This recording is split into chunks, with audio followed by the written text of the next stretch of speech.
Why, your kindness. That beautiful quality that should bring light to the world sometimes leads people to disrespect you. Before we begin, I want you to take a moment, think about the last time you went out of your way to be kind to someone. Maybe you stayed late at work to help a colleague finish a project. Perhaps you lent money to a friend in need, even though you were struggling yourself. Or maybe you simply listened patiently to someone's problems, putting your own concerns aside. How did that make you feel in the moment? Warm, fulfilled. Perhaps even a little proud of your generosity. Now think about what happened next. Did that person show genuine appreciation for your kindness? Or did they start to take you for granted, maybe even treat you with a little less respect? If you have experienced the latter, you are not alone. This paradox is the heart of what we are here to unravel today. We are going to explore why the very quality that should elevate you in others' eyes can sometimes lead to the opposite effect. This is not about discouraging kindness. Far from it. Kindness is one of the most beautiful qualities a person can possess. It has the power to change lives, to heal wounds, to build bridges where none seem possible. The world needs more kindness, not less. However, what the world needs is conscious kindness. Kindness that comes from a place of strength, not weakness. Kindness that uplifts both the giver and the receiver, rather than elevating one at the expense of the other. And that's what we are here to learn today. The problem is not kindness itself. The problem is how we often express that kindness. And more importantly, the beliefs and behaviors that often accompany it. To understand this better, we need to delve into the psychology behind kindness and respect. We respect things and people that we perceive as valuable. Now, you might think that by being kind, you are demonstrating your value to others. And in many ways you are. Kindness is indeed a valuable quality. But here's where things get tricky. Human beings have a tendency to value scarcity. We place higher value on things that are rare or hard to obtain. This is not just true for material possessions, but for qualities and behaviors as well. When something is freely and constantly available, we often start taking it for granted, no matter how valuable it might be. Think about the air we breathe. It's absolutely essential for our survival. Yet we rarely give it a second thought. Why? Because it's always there. We only start to value it when it becomes scarce, when we are out of breath after a run, or in a stuffy room. Apply this principle to your kindness. When you are constantly available, constantly giving, constantly putting others' needs before your own, you might inadvertently be teaching people that your kindness is an unlimited resource. And like the air we breathe, they might start taking it for granted. But it goes even deeper than that. When you consistently prioritize others at the expense of your own needs, you are sending a subtle but powerful message. My needs are less important than yours. You are teaching people through your actions that it's okay to put you last, because that's where you put yourself. This is where the disrespect often starts to creep in. It's not that people consciously decide to disrespect you. It's that they are following the lead you have given them. They are treating you the way you have inadvertent bad them to treat you. Meet Luna. Luna is the kind of person everyone loves to have around. She's always ready with a kind word. Always willing to lend a hand. At work, she's the one who stays late to help others finish their projects. She takes on extra tasks without complaint. She's the shoulder to cry on, the ear that's always ready to listen. At first, Luna's colleagues adored her. They sang her praises, grateful for her constant support. But as time went on, something shifted. They stopped seeing her extra efforts as favors and started seeing them as expectations. They dumped work on her desk without asking, assuming she'd take care of it. In meetings, her ideas were often overlooked or dismissed, despite her hard work behind the scenes. Luna couldn't understand it. She was working harder than ever, being kinder than ever. Why was she getting less respect, not more? The answer lies in what we have been discussing. Luna's constant availability and self-sacrifice had unintentionally devalued her in her colleagues' eyes. They didn't respect her time or energy because she hadn't taught them to. Luna's kindness wasn't the problem. The problem was the lack of boundaries that accompanied that kindness. And that's the key distinction we need to understand. True kindness, the kind that commands respect, is not about being a doormat. It's not about always saying yes or constantly putting yourself last.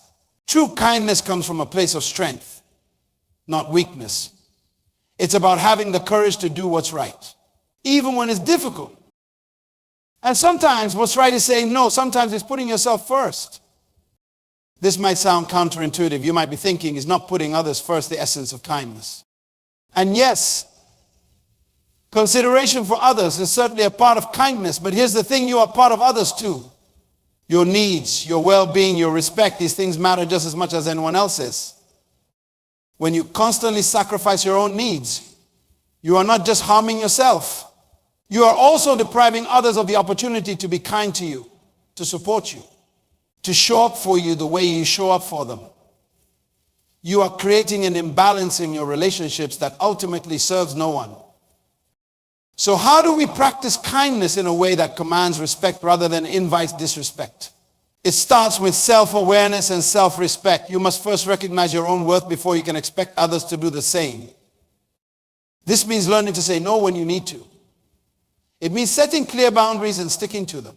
It means recognizing that your time, your energy, and your efforts are valuable resources that should be respected by you first, and then by others. It also means understanding the difference between being kind and being nice. Being nice is about being pleasing and agreeable. It's about avoiding conflict at all costs. Being kind, on the other hand, is about doing what's right, even when it's not easy or comfortable. Sometimes, the kindest thing you can do for someone is to let them face the consequences of their actions rather than always swooping in to save them.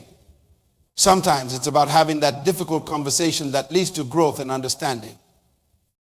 And sometimes it's about putting yourself first so that you have the resources to truly be there for others when it matters most. You might be wondering, but won't setting boundaries make me less kind? Won't it make people like me less? These are valid concerns. But here's the truth. Boundaries don't diminish your kindness. They enhance it. They ensure that when you do give, you are giving from a place of abundance rather than scarcity. And as for people liking you less, those who truly value you will respect your boundaries. Those who don't, well, their approval wasn't really serving you anyway. Let's go back to Luna for a moment. Imagine if she had set clear boundaries from the beginning. If she had said, I am happy to help, but I can only stay late 2 nights a week. Or I'd love to assist with your project, but I will need to push back the deadline on my own work. Are you okay with that?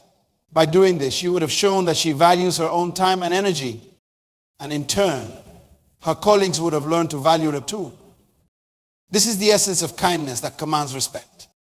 It's about being generous with your time, your energy, your compassion, but doing so mindfully and with clear boundaries. It's about recognizing that you can't pour from an empty cup. And that taking care of yourself is not selfish, but necessary. But how do we put this into practice? How do we shift from a pattern of self-sacrificing kindness to one of bounded generosity? It starts with self-reflection. Take some time to think about your patterns of behavior. Are there areas in your life where you consistently put others' needs before your own? Are there people who seem to take your kindness for granted? Once you have identified these patterns, it's time to start setting boundaries. This can be uncomfortable at first, especially if you are used to always saying yes. But remember, boundaries are not walls. They are not meant to keep people out, but to define where you end and others begin. They are a way of teaching others how to treat you. The next time someone asks for your help, pause before automatically saying yes. Ask yourself, do I have the time and energy for this? Is this request reasonable? What will I have to sacrifice to accommodate this? If the answer is no, it's okay to politely decline. You might worry that people won't like you if you start saying no. But here's the truth. Those who truly value you will respect your boundary. And those who don't, well, they were never truly respecting you in the first place.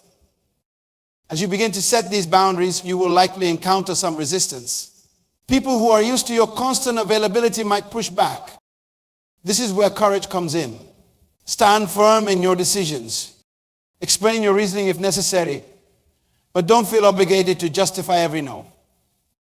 You are not doing this to be unkind. You are doing it to create a healthier, more balanced relationship, both with yourself and with others. In the long run, this will allow you to be even more effectively kind and helpful when you do choose to extend yourself. Another important aspect of this issue, the fear of conflict. Many of us avoid setting boundaries because we are afraid of the potential conflict it might create. We'd rather suffer in silence than risk upsetting someone else. But here's the thing, avoiding conflict does not make it go away. It just allows disrespect to continue unchecked. Learning to address issues head-on with kindness and firmness is a crucial skill. It's about having the courage to say, I care about you, but this behavior is not okay.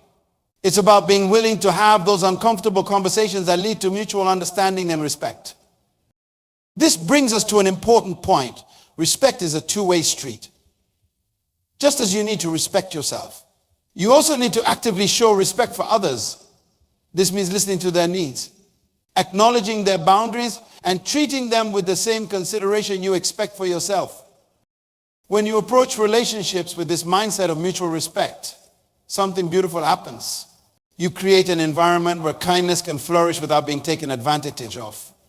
You build connections based on genuine care and understanding rather than obligation or fear. Let's consider another scenario to illustrate this point. Imagine you have a friend who constantly calls you late at night to vent about their problems. At first you were happy to be there for them, but over time, it started to affect your sleep and your own mental well-being.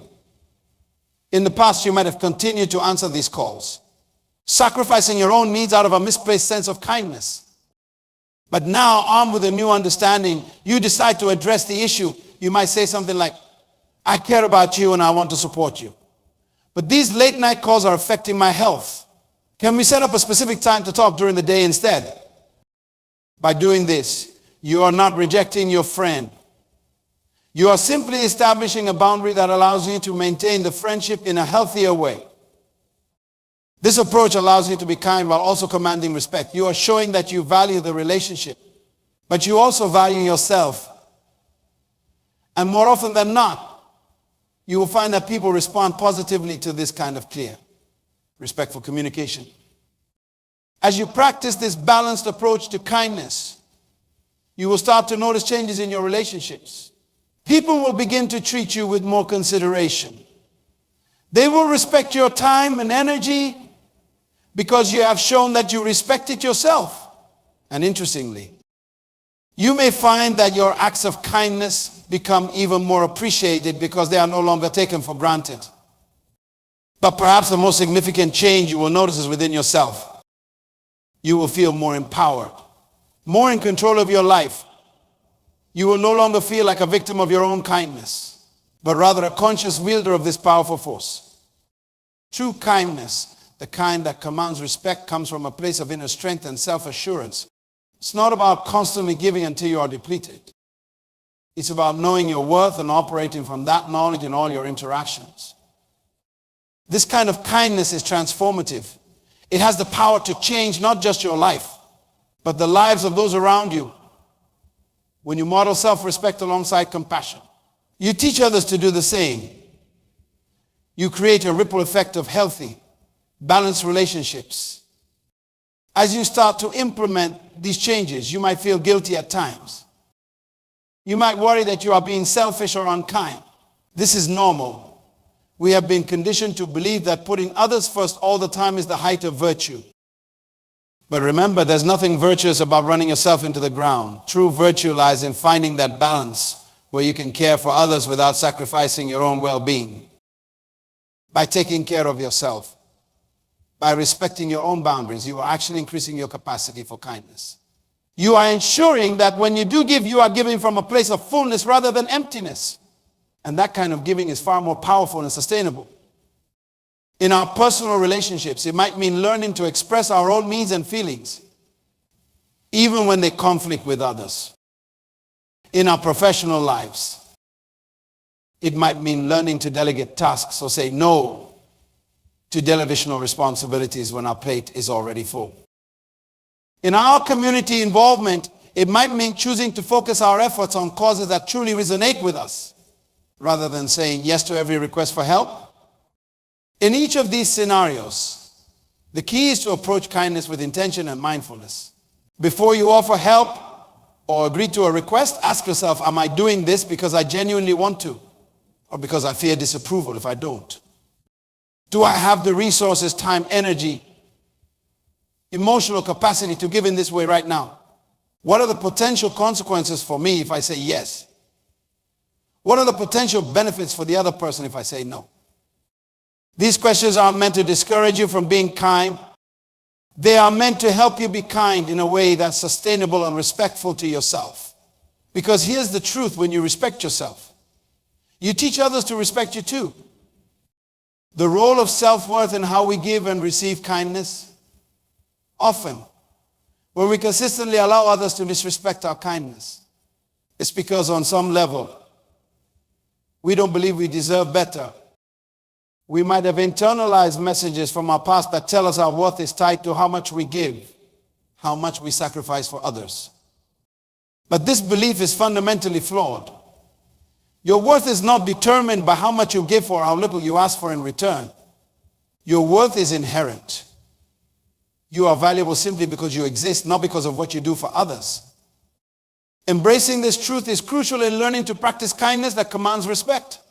When you truly believe in your own worth, you are less likely to accept disrespect or take it personally when others don't appreciate your kindness. Instead, you are able to give freely, without expectation, but also without allowing others to take advantage of you. This shift in mindset can be challenging, especially if you have spent years tying your self-worth to your ability to please others. It might require deep inner work, perhaps with the help of a therapist or counselor. But it's worth doing because it forms the foundation for all healthy relationships, including your relationship with yourself. As you work on building this inner sense of worth, you will find that your kindness takes on a different quality. It becomes more genuine, more joyful. You are no longer giving to prove your worth or to earn love and approval. You are giving because you want to, because you have something valuable to offer, and because you know that your kindness does not diminish you, it enriches you. This is the kind of kindness that naturally commands respect. It's kindness that comes from a place of fullness rather than emptiness, from strength rather than weakness. It's kindness that says, I value you, and I also value myself. How to handle situations where, despite your best efforts, people continue to disrespect your kindness. Because the reality is, not everyone will immediately adjust their behavior when you start setting boundaries. Some people might push back, trying to maintain the old dynamic where they could take advantage of your generosity. In these situations, it's important to stand firm. Remember, you are not just doing this for yourself. You are also doing it for the health of the relationship. By maintaining your boundaries, you are creating an opportunity for the relationship to evolve into something more balanced and mutually respectful. If someone constantly disrespects your boundaries, it might be time to have a direct conversation with them. Explain how their behavior affects you, and be clear about what you need to change. This conversation might be uncomfortable, but it's an act of kindness, both to yourself and to the other person. Because by addressing these issues directly, you are giving them the opportunity to grow and become more aware of their behavior. You are inviting them into a more mature, respectful relationship dynamic that will ultimately benefit both of you. Sometimes, despite your best efforts, some people may not be willing or able to respect your boundaries. In these cases, it may be necessary to reevaluate the relationship. This does not mean you need to cut them out of your life entirely, but it might mean creating more distance or limiting your interactions. Remember, this is not about punishing them. It's about protecting your own well-being and preserving your capacity for kindness. As you navigate these changes in your relationships, you may encounter resistance not just from others, but from within yourself. Old habits die hard. And you might find yourself slipping back into patterns of self-sacrificing kindness. When this happens, be gentle with yourself. Change is a process, not an event. Each time you notice yourself falling into old patterns, it's an opportunity to recommit to your new approach. One powerful tool in maintaining this new approach is mindfulness. By staying present and aware in your interactions, you can catch yourself before you automatically say yes to something that does not serve you. Mindfulness can help you tune into your own needs and feelings, making it easier to set and maintain healthy boundaries. Practice pausing before responding to requests or offers. In that pause, check in with yourself. How do you feel about this request? What would saying yes mean for you? What would saying no make possible? This simple practice can dramatically shift how you engage with others and how you honor your own needs. Another important aspect of practicing kindness that commands respect is learning to receive as well as give. Many of us who struggle with setting boundaries also struggle with accepting help or kindness from others. We might feel that we don't deserve it or that accepting help makes us a burden. Allowing others to be kind to you is itself an act of kindness. It gives them the opportunity to experience the joy of giving. It strengthens your connection and creates a more balanced relationship. And importantly, it models for others that it's okay to receive. That accepting help does not diminish your worth or strength. So challenge yourself to accept compliments graciously instead of deflecting them. Allow others to do things for you without feeling guilty. Ask for help when you need it. These actions might feel uncomfortable at first, but they are crucial in creating relationships of mutual respect and care. Remember that you are not just doing this for yourself. You are doing it for everyone in your life. By modeling healthy boundaries and self-respect, you are teaching others how to do the same. You are contributing to a culture where kindness is valued but not exploited, where generosity is appreciated but not expected. Imagine a workplace where everyone feels empowered to set healthy boundaries, where kindness is given freely but not at the expense of anyone's well-being. Imagine friendships where support flows both ways, where asking for help is as natural as offering it. Imagine a world where kindness is seen not as a weakness to be exploited, but as a strength to be respected.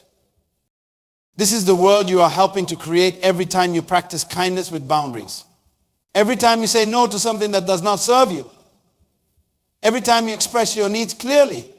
Every time you offer help joyfully but mindfully. You are contributing to this vision. This is not about becoming selfish or closed off. It's about becoming more authentically generous. When you give from a place of fullness rather than depletion, your kindness becomes more powerful, more genuine, and more impactful. If you constantly pick all the fruits and flowers without taking the time to water and nourish the soil, eventually the garden will become barren.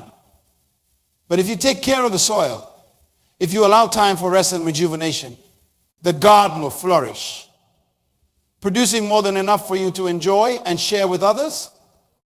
You are that garden, your kindness, your energy, your compassion. These are the fruits you have to offer the world. By taking care of yourself, by setting boundaries and practicing self-respect, you are nourishing the soil of your being. You are ensuring that your garden of kindness can continue to flourish and provide for years to come. Your kindness is a gift, not an obligation. It's something to be cherished and respected, both by you and by others. When you treat it as such, you transform not just your own life, but the lives of everyone you touch. So I challenge you from this day forward to practice conscious kindness, to give generously but wisely, to say yes with enthusiasm and no with conviction, to value yourself as much as you value others, to set boundaries with love and stick to them with determination. Remember, the goal is not to become less kind, it's to become more authentically, sustainably kind. It's to create a life where your kindness is a source of joy and strength, not a path to burnout and resentment. You are worthy of respect. Your kindness is valuable. Your needs matter. And you have the power to create relationships in a life that honor these truths. Imagine the person you will be a year from now, 5 years from now, if you commit to this path. Imagine the quality of your relationships, the level of respect you will command, the impact you will be able to have on the world around you. That future is within your grasp. It starts with one decision, one boundary, one act of self-respect at a time. So go forth from here empowered. Be kind, be generous, be compassionate, but do it from a place of strength and self-respect. Set your boundaries with love and hold them with courage. Offer your help and support not from a place of obligation, but from a place of genuine desire and ability. Remember, every interaction is an opportunity to practice this new approach. Every relationship is a chance to create a more balanced, respectful dynamic. Every day is a new beginning to show the world and yourself that kindness and self-respect are not opposites, but partners in creating a life of fulfillment and positive impact. Your journey towards balanced kindness starts now. Embrace it with open arms and an open heart. Trust in your ability to navigate this path. Believe in your worth and your right to be respected. And never doubt the transformative power of kindness when it's rooted in self-respect and wisdom. You are embarking on a beautiful journey of self-discovery and personal growth. It may not always be easy, but I promise you, it will be worth it. Because on the other side of this journey lies a version of yourself that is both infinitely kind and deeply respected by others. And most importantly, by yourself. The world needs your kindness. But it needs your kindness in a form that's sustainable, that's powerful, that commands respect. It needs your kindness coupled with your strength, your compassion partnered with your self-respect. So go out there and shine your light brightly. Set those boundaries with love and stick to them with determination. Offer your kindness freely but wisely. And watch as the world around you begins to reflect back the respect and consideration you have always deserved. Your kindness is a superpower. Use it wisely, use it well. And never let anyone make you feel small for having limits. Because it's within those limits that your kindness can truly flourish and make the greatest impact. The power is in your hands. The time is now. Go forth and let your balanced kindness light up the world. One respectful interaction at a time. Your journey towards kindness that commands respect starts here. Starts now. Embrace it, live it, and watch as it transforms not just your life, but the lives of everyone you touch. Thank you.